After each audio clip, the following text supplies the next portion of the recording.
Howdy folks, this is Jeff from the Jeff and Dan Show, doing a review of The Last Jedi. That's right, Star Wars. This is not going to go the way you think, growls Luke Skywalker. Exactly.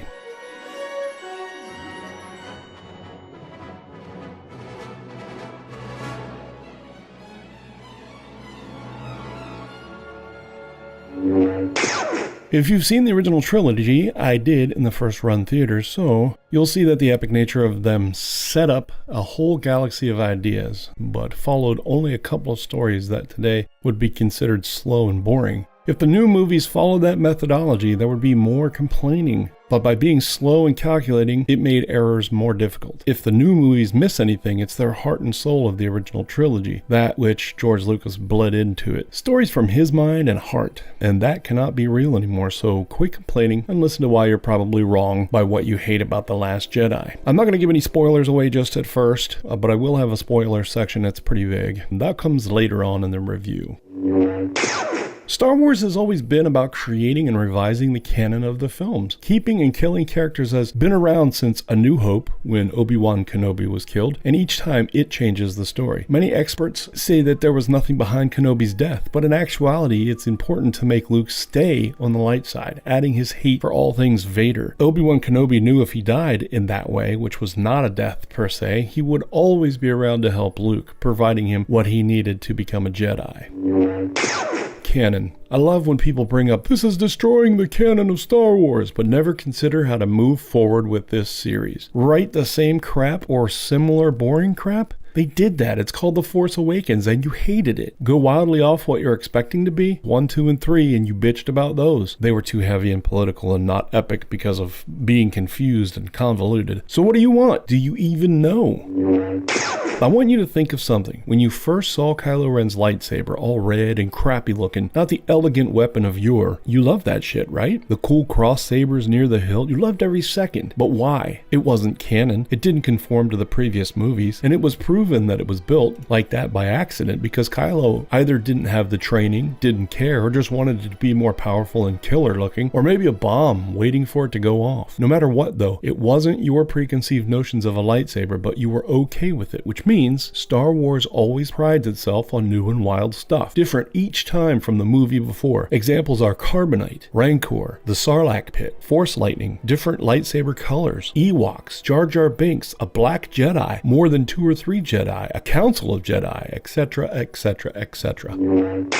Stop taking your fandom so damn seriously and open up your mind. Think about it. George Lucas wasn't going to live forever, so who best would have kept it going to 9 individual episodes and also the individual stories, Rogue One and Solo and etc.? Who was going to keep us in our drug? Disney is one of the most powerful and cash-rich companies that could make this continue on for some more time. When Lucas is dead and gone, who would have best taken up the reins long term? Honestly, who would you pick? Okay, this next section is where the spoilers come in, because we're going to talk about The Last Jedi in less broad terms and move down a little bit more to the pointed point of this. So here we go. The reasons why everybody's kind of pissed off about The Last Jedi. Spoiler alert. Spoiler alert. Spoiler alert.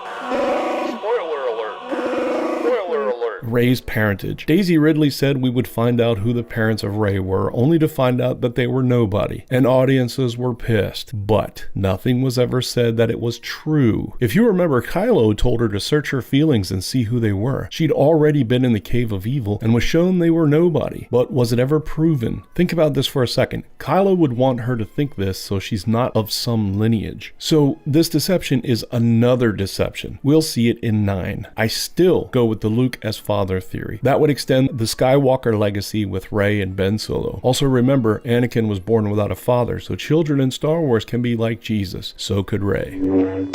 Supreme Leader Snoke, teased as a huge figure in the movie only to die by lightsaber because of Kylo Ren, goes to show you that you can't take what fanboys speculate or even crew of the movie. Snoke was a disappointment to an extent, but removing him put Kylo in the highest level possible of the First Order. It was needed to advance the plot. There's nothing more to be said about that, and that's honestly it. Yeah, it might have been goofy. Yeah, you might have had problems watching it go down, but all in all, man, it's exactly where it should be.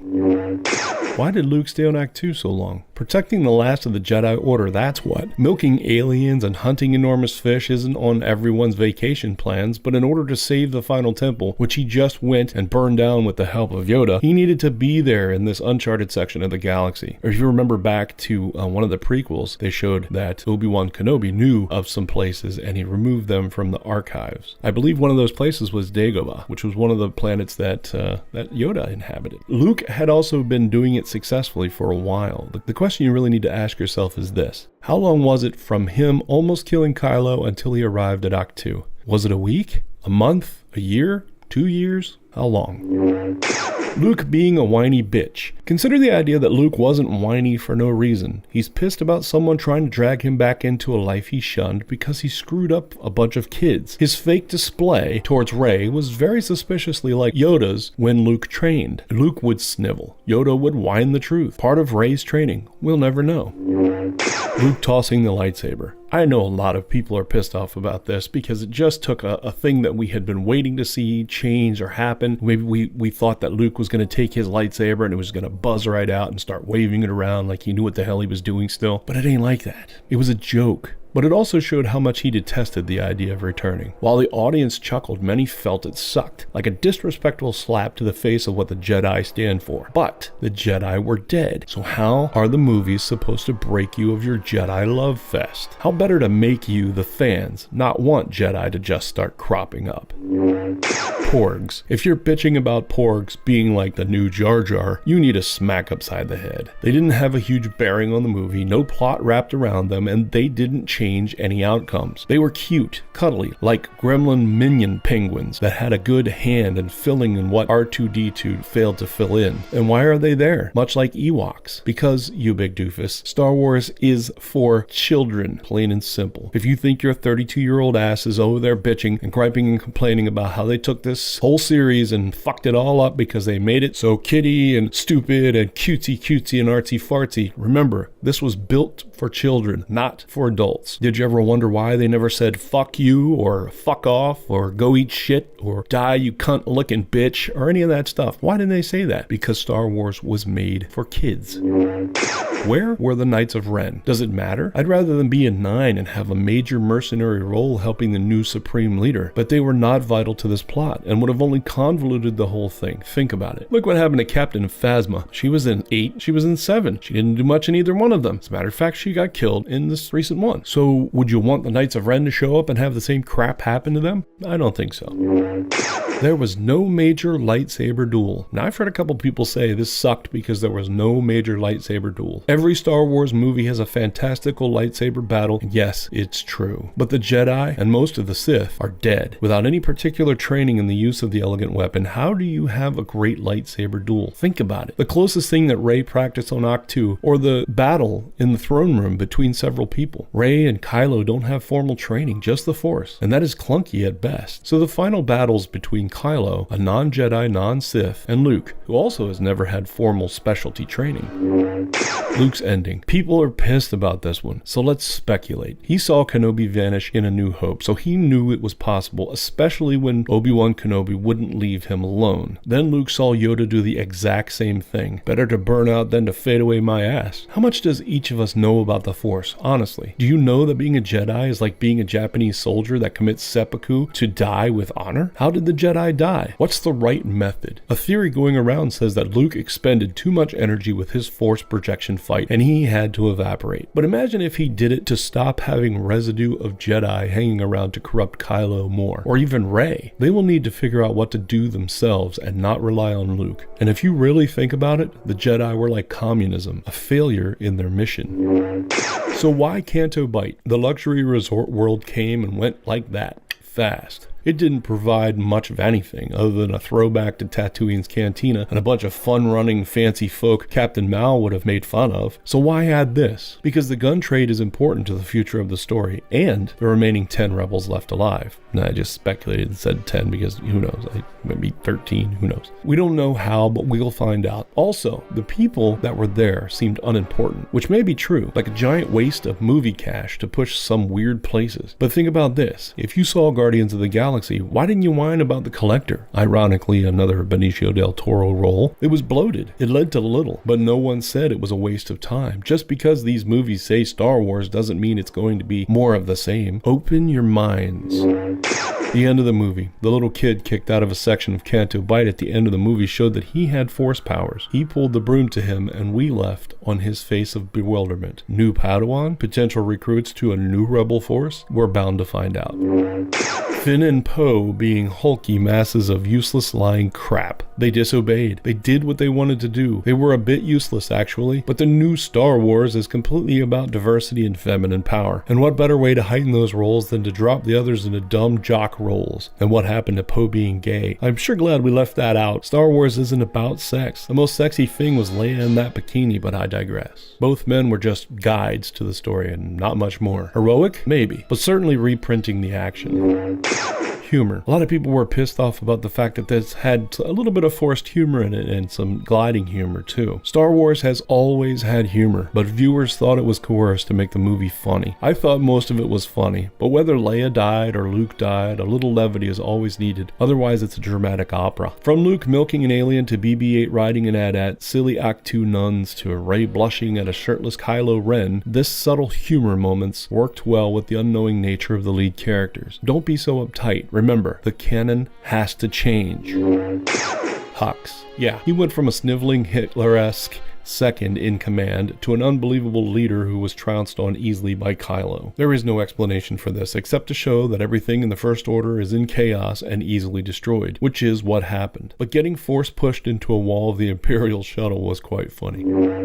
Captain Phasma. I spoke about her earlier. The character was wasted and not on dope. I mean, little to do and little done. But question, if her armor can deflect blaster rounds, why not make all trooper armor that way? Plot holes. Things like the Dreadnought, the coolest fucking thing in the whole movie, not being able to protect itself. Or why couldn't they cut off the Raddus, the last remaining rebel ship, and destroy it with ease with what, 9 destroyers? Or how troopers still suck at aiming, whether blasters or TIE fighters. It's a movie, folks. Almost nothing is ever perfect.